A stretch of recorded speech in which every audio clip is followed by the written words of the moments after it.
O Senhor esteja convosco. Ele está no meio de nós. Proclamação do Evangelho de Jesus Cristo, segundo Mateus. Glória a vós, Senhor. Tendo nascido Jesus na cidade de Belém, na Judéia, no tempo do rei Herodes, eis que alguns magos do Oriente chegaram a Jerusalém perguntando: onde está o rei dos judeus que acaba de nascer? Nós vimos a sua estrela no Oriente e viemos adorá-lo. Ao saber disso, o rei Herodes ficou perturbado, assim como toda a cidade de Jerusalém. Reunindo todos os sumos sacerdotes e os mestres da lei, perguntava-lhes onde o Messias deveria nascer. Eles responderam: em Belém, na Judéia, pois assim foi escrito pelo profeta: e tu, Belém, terra de Judá, de modo algum és a menor entre as principais cidades de Judá, porque de ti sairá um chefe, que vai ser o pastor de Israel, o meu povo. Então Herodes chamou em segredo os magos e procurou saber deles cuidadosamente quando a estrela tinha aparecido. Depois os enviou a Belém, dizendo: ide procurar e obter informações exatas sobre o menino. E quando o encontrardes, avisai-me, para que também eu vá adorá-lo. Depois que ouviram o rei, eles partiram. E a estrela que tinham visto no Oriente ia adiante deles, até parar sobre o lugar onde estava o menino. Ao verem de novo a estrela, os magos sentiram uma alegria muito grande. Quando entraram na casa, viram o menino com Maria, sua mãe, ajoelharam-se diante dele e o adoraram. Depois abriram seus cofres e lhe ofereceram presentes: ouro, incenso e mirra. Avisados em sonho para não voltarem a Herodes, retornaram para sua terra, seguindo outro caminho. Palavra da salvação. Glória a vós, Senhor.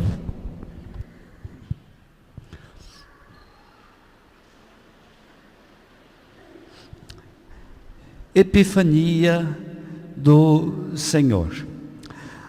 O evangelho que nós acabamos de ler é o evangelho de Mateus. E esse episódio bíblico, narrado por este evangelista, deve ser lido como uma catequese. Catequese no sentido exato do que significa catequese. Porque catequese significa instrução na fé. Então, é um texto que quer nos instruir na fé, suscitar em nós a fé, suscitar em nós uma renovada adesão de fé em Jesus como Senhor.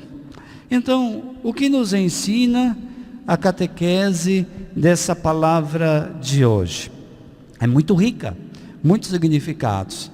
Talvez você já tenha ouvido muitas explicações sobre este evangelho que, de maneira meio que viciada, nós aprendemos a dizer que é o evangelho dos 3 reis magos. No entanto, no evangelho não aparece a informação de que eram 3 reis magos, e nem que eram reis, apenas que eles eram magos do Oriente. Não diz a quantidade. Deduz-se que eram 3, porque ofereceram ouro, incenso, mirra, 3 coisas. Mas não necessariamente 3 pessoas ofereceram 3 coisas.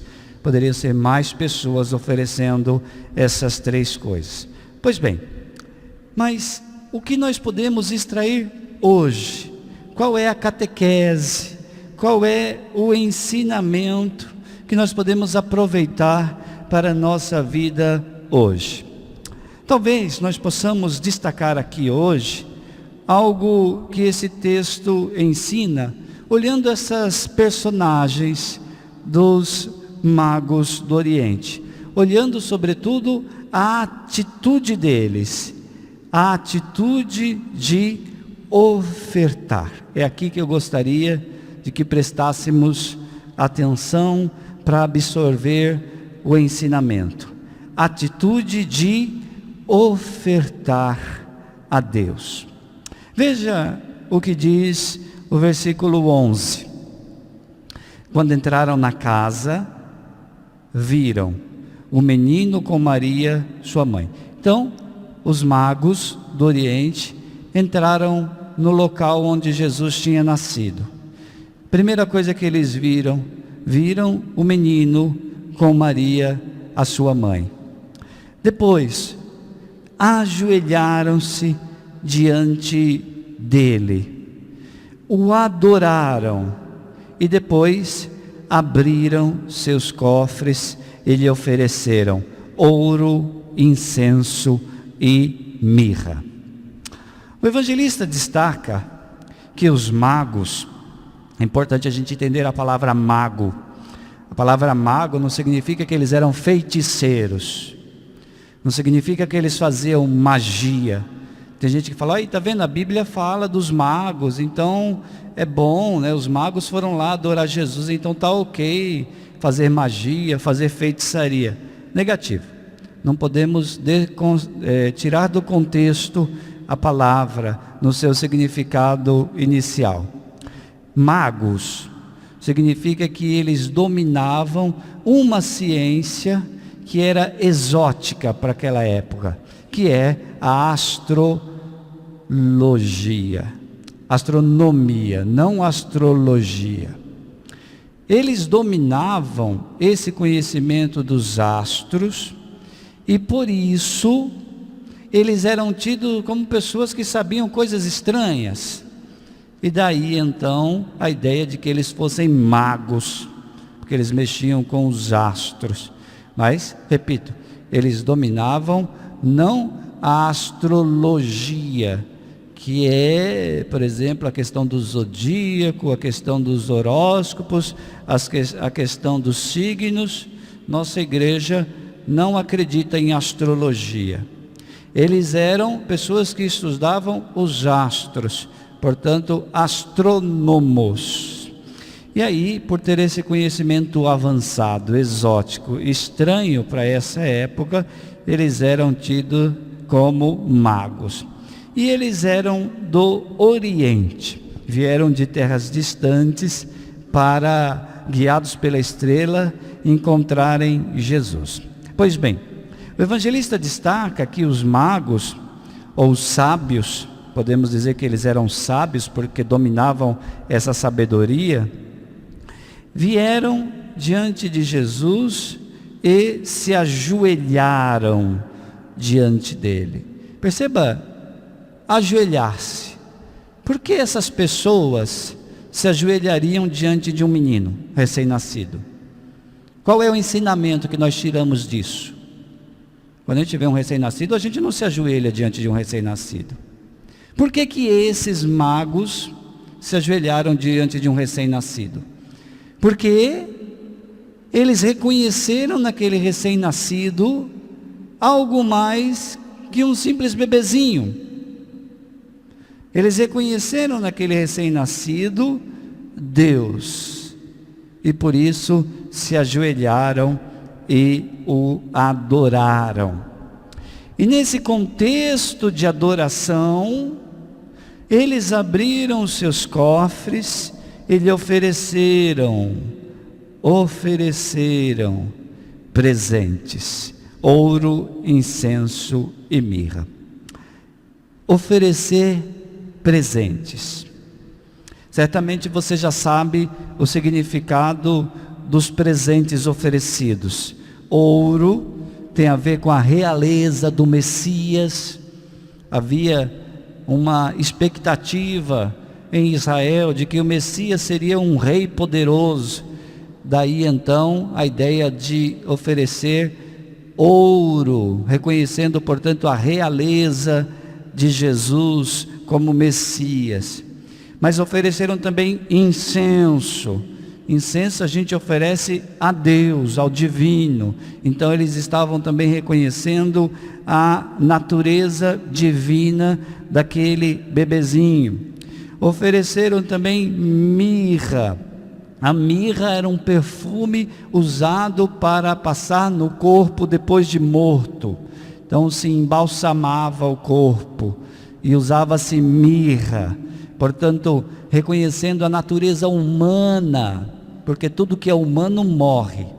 Então reconheceram a natureza humana daquele bebezinho. Ou seja, Jesus não é apenas Deus, e Jesus não é apenas homem. Jesus é Deus e homem, duas naturezas. Ao mesmo tempo que é Deus, é também homem. Pois bem, eles ofereceram coisas valiosas. E essa atitude de oferecer, e oferecer coisas valiosas, é o que nós podemos meditar hoje. E é preciso perguntar-se, é preciso que você se pergunte: e eu? O que eu tenho oferecido a Deus? Você tem oferecido algo a Deus? Talvez, como estes sábios do Oriente, você possa reconhecer Jesus como Deus. Assim que eles entraram, ajoelharam diante de Jesus, reconhecendo Jesus como Deus. Talvez você possa hoje reconhecer de verdade Jesus como Deus e Senhor, se ajoelhando diante dele e oferecendo a Ele a sua adoração, mas de um modo concreto, de um modo real. Como seria possível adorar Jesus realmente? Podemos sugerir 2 passos para adorarmos de verdade, realmente, a Jesus como Deus e Senhor. O primeiro passo é treinar a nossa fé para reconhecê-lo presente. Nós temos dificuldades para reconhecer a presença de Deus. Somos distraídos, estamos em oração, mas nos distraímos. Estamos na igreja, mas não conseguimos captar a presença. Estamos na oração, mas não conseguimos mergulhar na oração. É um custo, é um esforço que às vezes nós padecemos. Então, nós somos lentos, custamos para reconhecer a presença de Deus. E às vezes nós achamos até mesmo que Jesus não está presente, porque simplesmente não sentimos nada quando estamos rezando. Alguns não sentem nada na oração, falam: mas então, que coisa, né? Não sei, sinto um vazio, sinto absolutamente nada quando eu estou rezando, não sinto a presença de Deus. Deus então se esqueceu de mim, e alguns até acham que Deus não existe, porque não sentem nada na oração. Acham que é tudo uma perca de tempo, ir à igreja, gastar tempo sentado, ouvindo o padre falar, que coisa chata. Porque não sente nada, aliás, sente sim, né? Sente um incômodo de estar na presença de Deus. Sentem esse padecimento, sentem esse mal-estar, quando não conseguem aquela sensação que gostariam de sentir. E é um grande erro isso, porque nós estamos usando as nossas emoções, estamos usando os nossos sentimentos, como se fossem capazes de, através deles, termos certeza de que Deus está presente. É um erro, porque Deus está presente mesmo quando não sentimos. Repito, usamos as nossas emoções e sensações como maneiras de verificar se Deus está presente. E assim nós nos tornamos a medida da verdade sobre Deus. Se eu sinto algo, ok, Deus está presente. Se eu não sinto, Deus não está presente. Deus deixou de ser algo real e a minha sensação é maior do que Deus. É um erro, porque Deus está presente mesmo quando não sentimos. E aqui a imagem que nós podemos usar para ilustrar isso é a imagem trazida pelo texto bíblico. Estes sábios do Oriente se deixaram guiar pela estrela, mesmo quando não estavam vendo a estrela. Veja que coisa impressionante. Estrela, a olho nu pelo menos, nós observamos apenas quando está de noite. Então eles se deixaram guiar pela estrela, mesmo quando não estavam vendo ela, porque durante o dia eles caminhavam. Mas veja, eles eram astrônomos, então podemos pensar que eles não esperavam anoitecer para fazer a caminhada e seguir a estrela quando surgisse a noite. Ao contrário, como astrônomos, eles deduziam os próximos movimentos da estrela. Essa dedução é importante, porque essa dedução tem muito a ver com a fé. Que a fé não é certeza. A fé está muito no âmbito da dedução, daquilo que nós não podemos comprovar.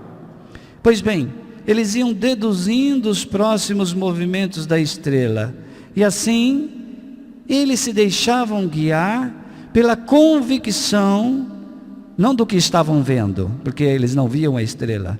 Eles se deixavam guiar pela convicção de que a estrela estaria presente ao anoitecer. Isso é fé. Quando você se deixa guiar por algo que você não vê, que você deduz que é verdade, uma convicção que nasce não da comprovação, mas que nasce essa convicção que nasce da dedução, isso é fé.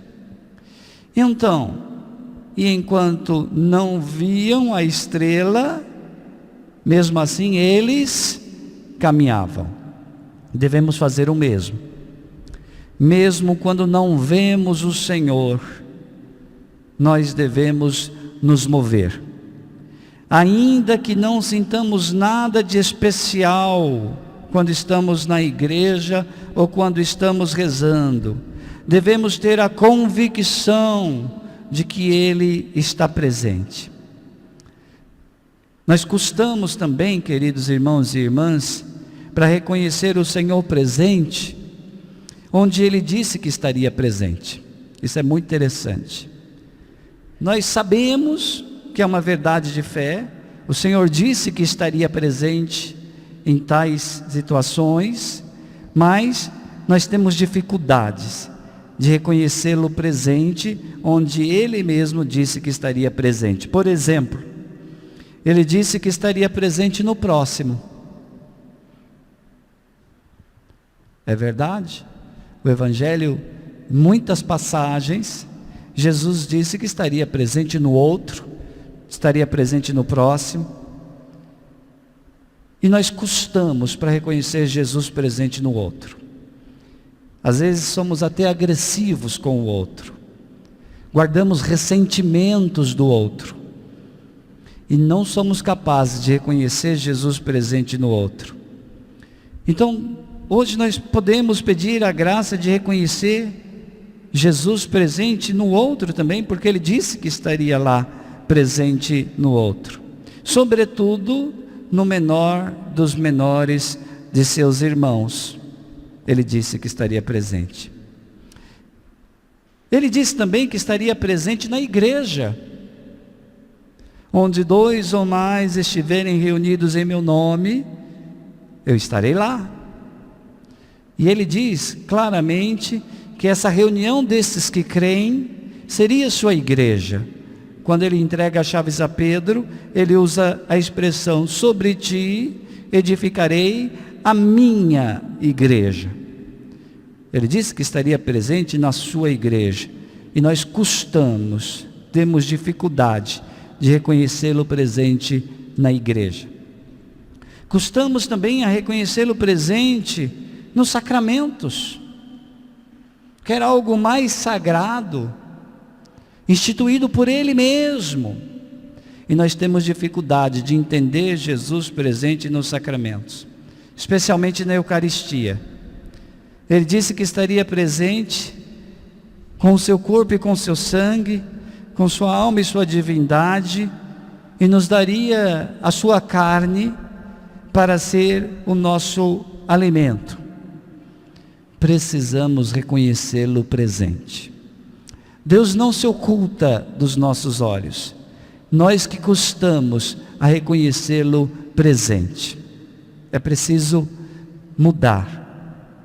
O segundo passo, então, depois de reconhecê-lo presente, o segundo passo é fazer o que os sábios fizeram. O segundo passo é a adoração. Eles entraram na casa, reconheceram o menino com a sua mãe, depois o adoraram. Então, o segundo passo é a adoração. Se nós reconhecemos Jesus presente, naturalmente o próximo movimento é o de adorá-lo, de honrar a sua presença, de modo todo especial, reconhecê-lo vivo e presente na Eucaristia, como sacramento, Santíssimo Sacramento que nós adoramos, nos ajoelhamos diante do Santíssimo Sacramento, fazemos a nossa adoração, mas além de reconhecê-lo presente na Eucaristia como o divino sacramento, é preciso reconhecer Jesus presente na Eucaristia como celebração da Eucaristia. Aquilo que nós chamamos missa é a celebração da Eucaristia. Ou seja, podemos adorar Jesus verdadeiramente através da liturgia da missa.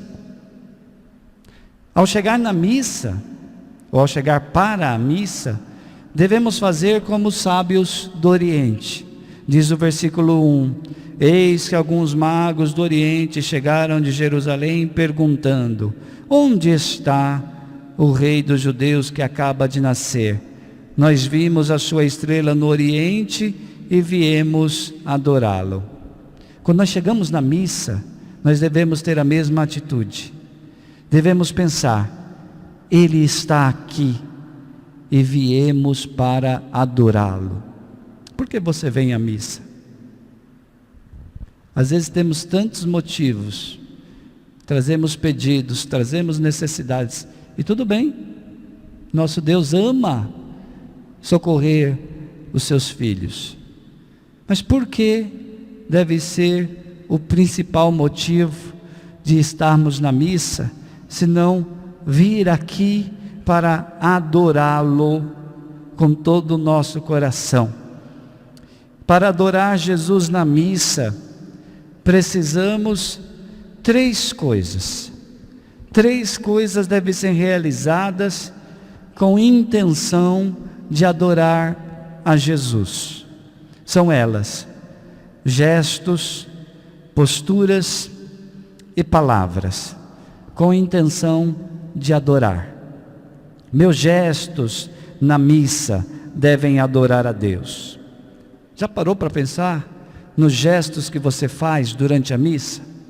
Que todos eles podem ser expressão da sua adoração?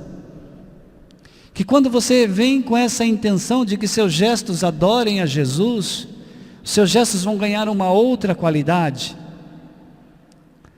Então, meus gestos devem adorar a Deus. Minhas posturas na missa devem adorar a Deus. O estar de pé, o estar sentado, o estar ajoelhado. As minhas posturas devem adorar a Deus. Também as minhas palavras, ou as palavras que eu repito na missa, devem adorar a Deus. Não palavras ditas da boca para fora. Às vezes, estamos repetindo fórmulas que não chegam ao coração. E, portanto, não são adoração. São perca de tempo. Quando eu venho na missa, digo palavras da boca para fora, eu estou perdendo o meu tempo. Elas precisam ser ditas com intenção de adorar a Deus. Elas precisam ser ditas com este sentido, descendo ao meu coração, eu me apropriando do sentido das palavras que eu digo. E aqui é interessante porque as minhas palavras na missa, elas são como se fosse o meu apoio para que a minha vontade se inflame. Às vezes a gente não está com vontade, é natural, nós somos pessoas têm vontades, às vezes não está afim de estar aqui neste lugar, neste momento. Mas as palavras, quando são ditas com a intenção de adorar a Deus, elas vão nos puxando para a adoração. Eu costumo comparar com o andador da criança, né? A criança pequenininha, não sei agora, né? Mas antigamente usava o andadorzinho, né? Para a criança não cair, colocava ela no andador e ela ia andando, e aí não tinha um perigo de se machucar, e andava. As nossas palavras na missa, elas são o apoio necessário que nós precisamos para caminhar, para não ficar parado, para continuar, para rezar. Eu não estou com vontade, mas eu vou dizer as palavras com amor, com a intenção de adorar a Deus, e eu tenho certeza que se você fizer isso ao sair, você vai sair com o coração preenchido. Agora, se você se entrega à sua falta de vontade, vai sair vazio como entrou. Então, 3 coisas para dizer com intenção de adorar a Deus. Será que você está disposto hoje a oferecer esses 2 passos para realmente adorar a Deus? Primeiro passo, nós dissemos, reconhecê-lo presente. O segundo passo, a adoração. Se nós fizermos isso, nós estaremos oferecendo a Ele o mais precioso que nós podemos oferecer. Reconhecê-lo presente e adorá-lo. Peçamos que o Espírito Santo cause em nós todas essas mudanças. Louvado seja nosso Senhor Jesus Cristo.